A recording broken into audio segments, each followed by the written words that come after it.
Assalamualaikum warahmatullahi wabarakatuh.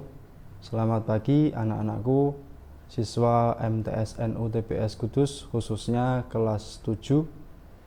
Pada kesempatan kali ini kita akan belajar bersama mata pelajaran informatika. Di sini materi yang akan kita bahas adalah berpikir komputasional.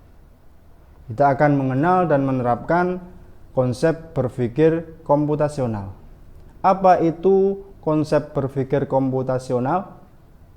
Berpikir komputasional tidak merupakan kita berpikir seperti komputer. Itu tidak. Akan tetapi konsep berpikir komputasional merupakan konsep berpikir yang digunakan untuk menganalisis permasalahan dan menemukan sebuah solusi yang inovatif.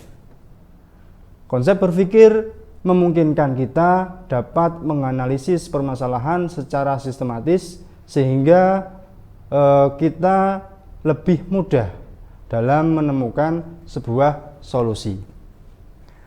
Agar dapat menangani permasalahan yang kompleks atau permasalahan yang begitu rumit dan memberikan solusi inovatif, berpikir komputasional mempunyai 4 teknik kunci pendekatan. Yaitu yang pertama ada dekomposisi, yang kedua ada pengenalan pola, yang ketiga ada abstraksi, yang keempat yaitu algoritma atau yang disebut algoritma. Jadi ada 4 konsep itu yang digunakan untuk kita melakukan pendekatan. Yang pertama kita akan bahas satu persatu. Yang pertama adalah dekomposisi. Apa yang dinamakan dengan dekomposisi? Dekomposisi adalah pendekatan dengan memecah masalah besar dan kompleks menjadi masalah-masalah yang lebih kecil dan lebih sederhana. Ketika sudah dipecah menjadi masalah-masalah yang lebih kecil dan sederhana, itu diharapkan lebih mudah dikelola dan dipahami, kemudian untuk dicari solusinya. Baik, untuk memahami permasalahan dengan teknik dekomposisi, coba kita lihat contoh berikut. Misalnya, kita memiliki sepeda. Kita memiliki sepeda. Permasalahannya adalah ketika kita mengendarai sepeda tersebut, maka berbunyi tak tak tak atau berbunyi seperti ada sesuatu yang nyangkut secara berulang-ulang. Dan semakin kencang pergerakan, maka semakin cepat bunyi itu terdengar. Permasalahan tersebut dapat diselesaikan dengan cara memecah persoalan menjadi berikut ini. Yang pertama, kita cari dulu apa penyebab bunyi tak tak tak tersebut.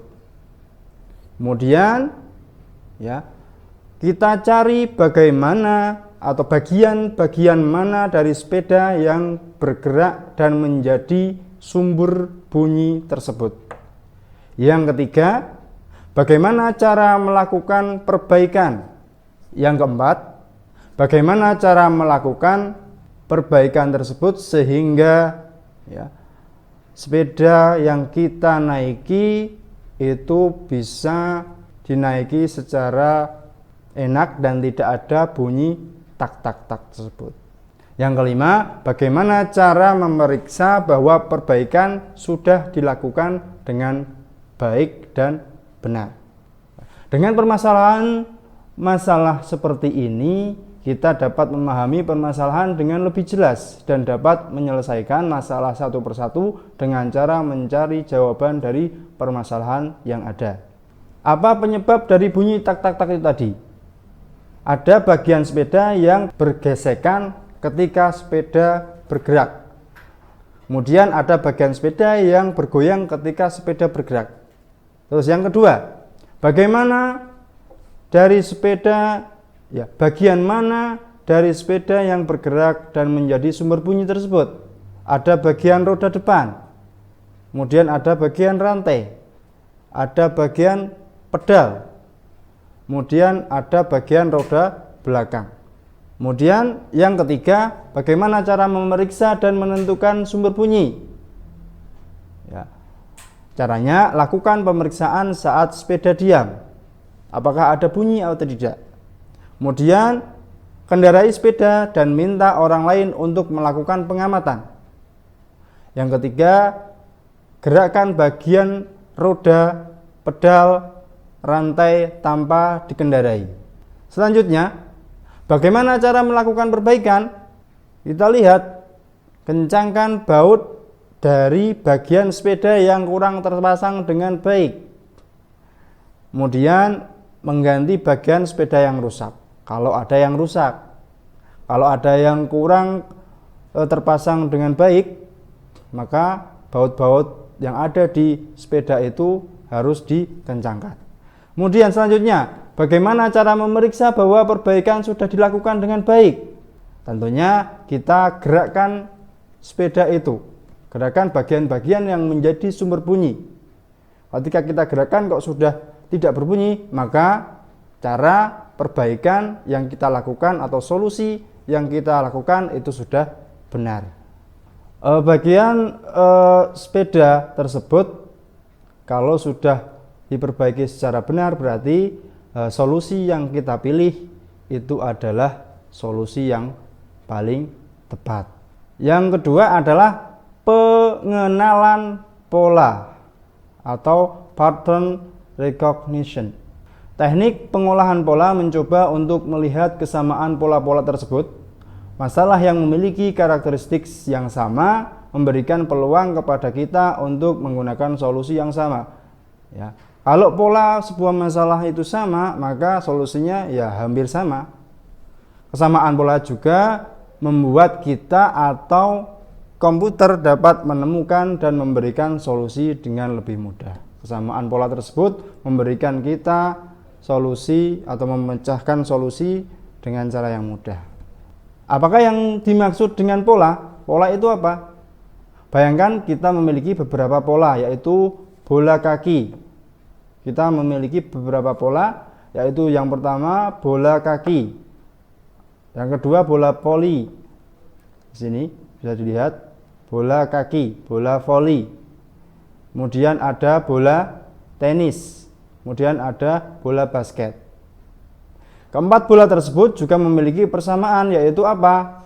Persamaan tersebut adalah berbentuk lingkaran dan dapat menggelinding. Juga mempunyai sifat memantul jika dilemparkan ke lantai atau ke dinding. Yang ketiga yaitu abstraksi. Abstraksi adalah teknik untuk menemukan informasi yang penting dan informasi yang tidak relevan. Dengan demikian, kita dapat fokus pada informasi yang penting dan berguna tersebut, serta mengabaikan detail-detail yang tidak berguna.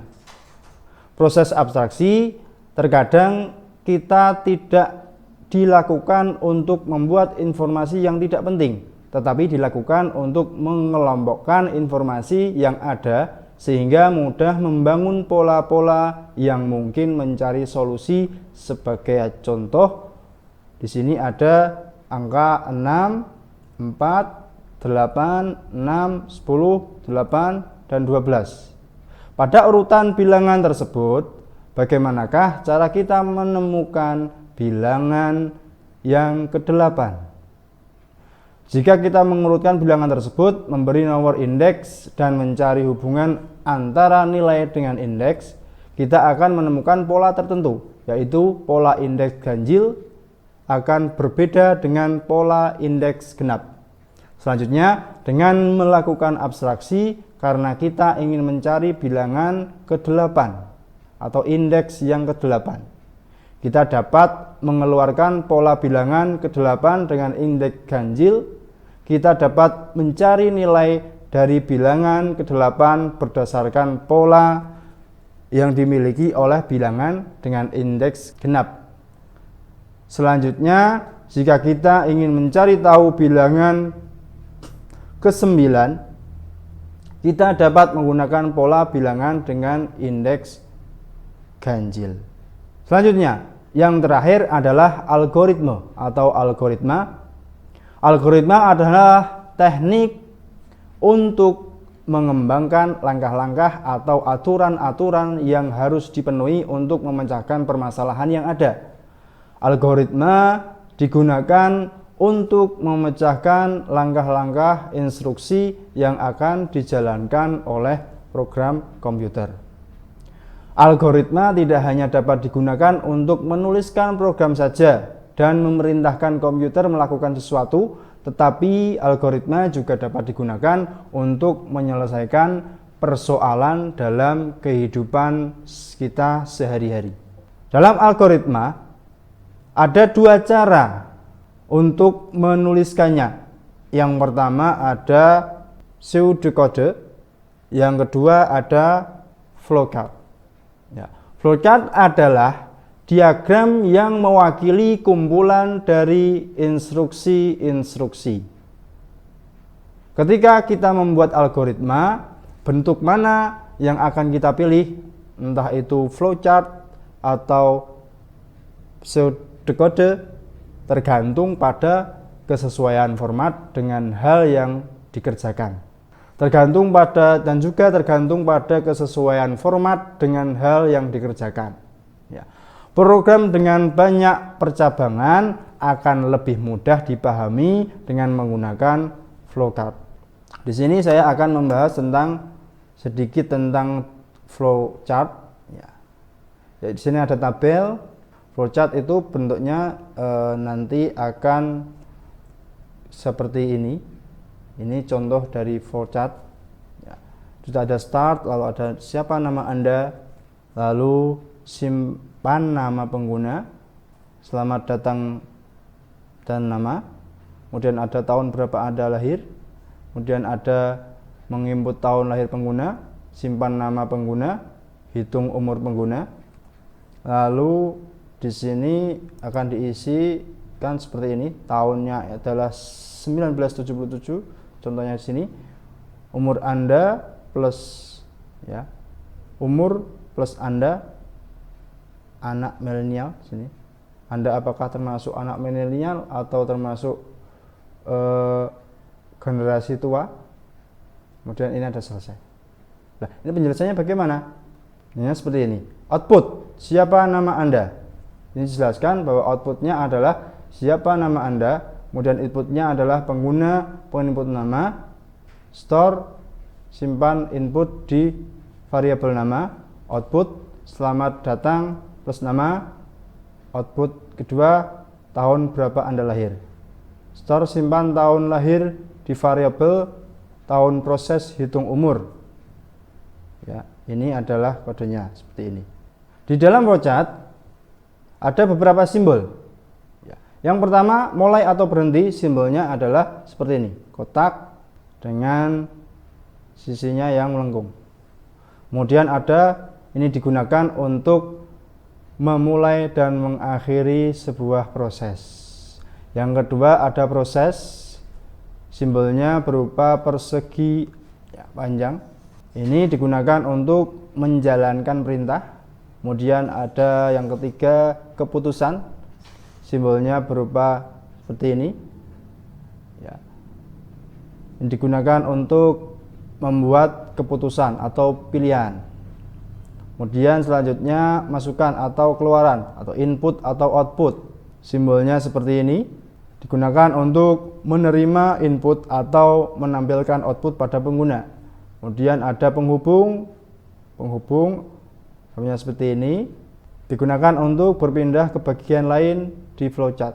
Yang keenam, yang terakhir ada arah aliran, seperti ini, digunakan untuk menunjukkan arah aliran flowchart. Itu sedikit tentang materi berpikir komputasional. Ada beberapa contoh permasalahan komputasi yang dapat dipahami di sini. Yang pertama ada perintah. Sini bisa dilihat atau di dalam LKS bisa dilihat.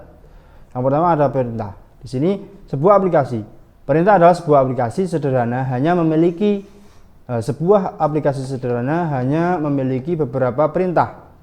Perintah tersebut mengarahkan sesuatu atau seseorang tentang apa yang seharusnya dilakukan. Berdasarkan pernyataan di atas, kalimat manakah yang dapat dimunculkan dalam aplikasi sederhana tersebut? Sini ada A, apa itu informasi, B, masuk dan tutup aplikasi ini, C, 2 tambah 2 adalah 4, D, selamat datang dalam dunia nyata. Jawabannya yang tepat adalah B, masuk dan tutup aplikasi ini. Ya. Dalam informatika, perintah dan data merupakan permasalahan yang pokok. Perintah mengarahkan kepada komputer apa yang seharusnya dilakukan terhadap data yang ada atau melakukan berbagai macam perintah sekaligus. Berbagai perintah dalam komputer tersebut dapat dipahami oleh manusia, robot, atau perangkat lain. Oleh karena itu, bahasa sangat diperlukan. Nah, bahasa yang digunakan untuk manusia, robot, atau komputer itu berbeda-beda. Ya, bahasa yang dipahami manusia disebut dengan bahasa natural, dan bahasa yang dipahami oleh robot atau komputer merupakan yang dinamakan bahasa pemrograman. Yang kedua, di sini ada contoh permasalahan komputasi, ya, atau persoalan komputasi. Yang kedua, di sini ada robot jatuh. Bisa dilihat gambarnya di sini ada sebuah robot. Ini robot, kemudian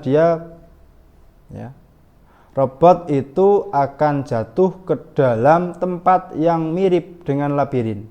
Robot bergerak dari pojok kiri atas, kemudian bergerak ke kanan dan akan jatuh hingga menempel pada tanah berbentuk garis. Setelah dia jatuh ke tanah, ia akan merubah arah yang semula ke kanan menjadi ke kiri atau berlawanan arah.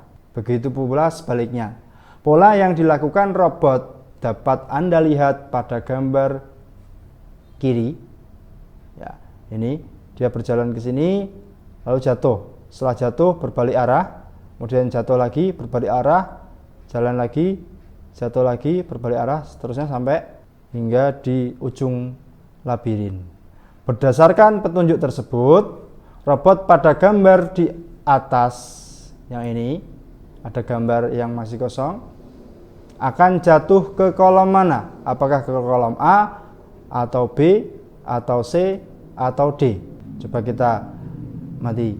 Cara pengerjaannya adalah, ya, robot itu berjalan lalu akan jatuh.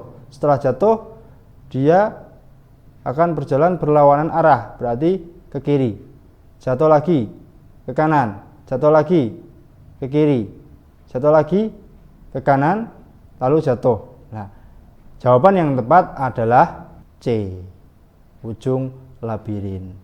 Itu salah satu contoh dari persoalan komputasi. Untuk materi kali ini saya cukupkan sampai di sini. Atas perhatiannya saya ucapkan terima kasih. Saya akhiri. Wassalamualaikum warahmatullahi wabarakatuh.